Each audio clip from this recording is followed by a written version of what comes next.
ketika kita istighfar itu masih butuh istighfar yang lain. Nah dalam kebaikan juga gitu. Ketika kita baik jadi orang soleh, ternyata bawaan kita ingin dihormati.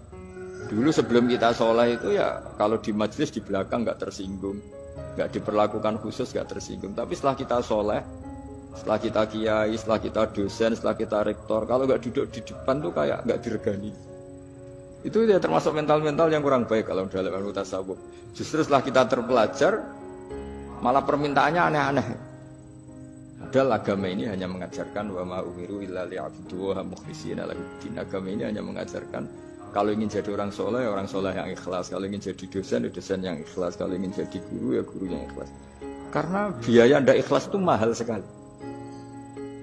Dan kalau sudah mahal sekali ini negara bisa jebol, sistem sosial bisa jebol. Jadi ini hal-hal yang khas kiai karena kalau yang kajian kampus saya yakin Pak Rektor, Pak Wakil Rektor dan Pak Ketua Yayasan lebih tahu, anak-anak mahasiswa lebih tahu. Saya kalau ngaji di kampus memang kan cerita khas pesantren karena justru ini saling melengkapi. Saya tidak berubah basa-basi bicara ilmu khas mereka karena mereka lebih tahu. Kalau dalam bahasa Rasulullah SAW, antum a'lamu bi umuri dunyakum. Kamu lebih tahu tentang urusan yang kamu geluti.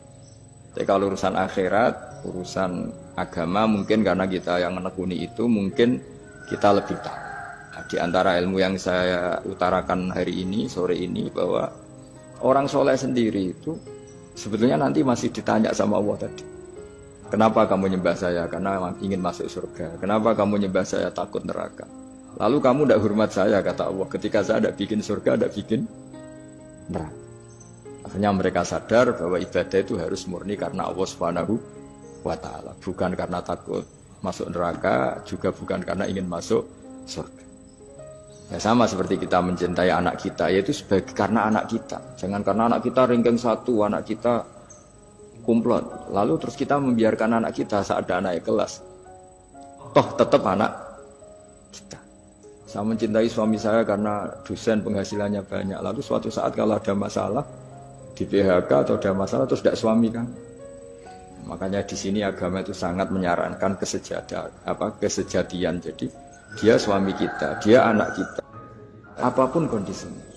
Nah kira-kira gitulah, ikhlas itu kira-kira seperti itu. Jadi jangan sampai alasan-alasan yang bersifat materialistik itu yang menjadikan kita mencintai istri karena cantik, mencintai suami karena hasilnya besar. Suatu saat kalau itu berubah, kita akan masalah. Di sini agama menyarankan ikhlas. Makanya semua kitab di khazanah kita dimulai bab niat. Niat itu begini. Sehingga ada seorang yang tanya, kenapa ahli surga masuk surga selamanya? Padahal amalnya paling banter 80 tahun. Tetapi kenapa ahli neraka akhirnya masuk neraka sampai selamanya? Padahal kalaupun dia bejat hanya 80 tahun. Itu dijawab oleh ulama-ulama. Orang mukmin itu berkomitmen akan iman, andaikan hidupnya selama-lamanya. Sehingga dibalas dengan masuk surga selama-lamanya. Sementara orang yang fasik, yang berbuat hanya mengumbar nafsu, bayangan dia kalaupun hidup 1000 tahun ya akan begitu terus. Dan dia ketika mati dengan status, dia berencana andaikan sehat maksiat terus. Karena punya rencana seperti itu diganjar neraka yang selamanya lama. Maka saya mohon niat ini juga yang harus mengilhami para rektor, para dosen. Andaikan sudah ada jabat pun tetap berkomitmen pada institusinya, pada yayasannya. Jangan kalau jabat serius, kali tidak jabat malah ganggu. Itu nggak boleh. Harus. Saya sendiri juga gitu. Saya populer apa enggak, saya keren apa enggak, saya akan berkomitmen tetap mengkhidmati agama ini. Nah, dengan seperti itu berarti sudah biniyatin solihatin, punya niat yang